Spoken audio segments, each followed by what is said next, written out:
श्री संत गजानन महाराजांच्या पालखीचे अकोला शहरात आगमन होताच डाबकी रोड परिसर भक्ती रसात न्हाऊन निघाला। आकर्षक रांगोळ्या, टाळ मृदुंगांचा निनाद आणि गणगण गणात बोतेच्या जयघोषात भक्तांनी श्रींचे जल्लोषात स्वागत केले। साधू संत येती घरा तोच दिवाळी दसरा या म्हणीची प्रचिती आज अकोला शहरातील डाबकी रोड परिसरात अनुभवायला मिळाली।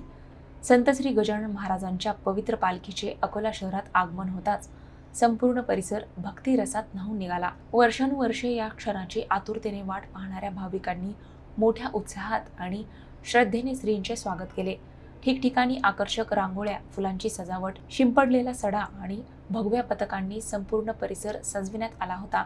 गणगण गणात बोतेच्या अखंड जयघोषाने, टाळ मृदुंगांच्या निनादाने आणि हरिनामाच्या गजराने आसमंत दुमदुमून गेला। सोमवारी रात्री भोरत येथे मुक्काम आटोपल्यानंतर आज सकाळच्या सुमारास पालखीचे डाबकी रोड मार्गे अकोला शहरात आगमन झाले। 23 आणि 24 जून रोजी श्रींचा 2 दिवसांचा मुक्काम अकोला शहरात असणार असून या काळात हजारो भाविक दर्शनासाठी गर्दी करणार आहेत। पालखीच्या प्रत्येक थांब्यावर हरिपाठ, कीर्तन, आरती आणि महाप्रसादाचे आयोजन करण्यात आले आहे। पोलीस प्रशासन, स्वयंसेवक आणि स्थानिक नागरिकांच्या सहकार्याने संपूर्ण नियोजन करण्यात आले असून अकोला शहरात सध्या भक्ती, श्रद्धा आणि सेवाभावाचा अनोखा संगम अनुभवायला मिळत आहे।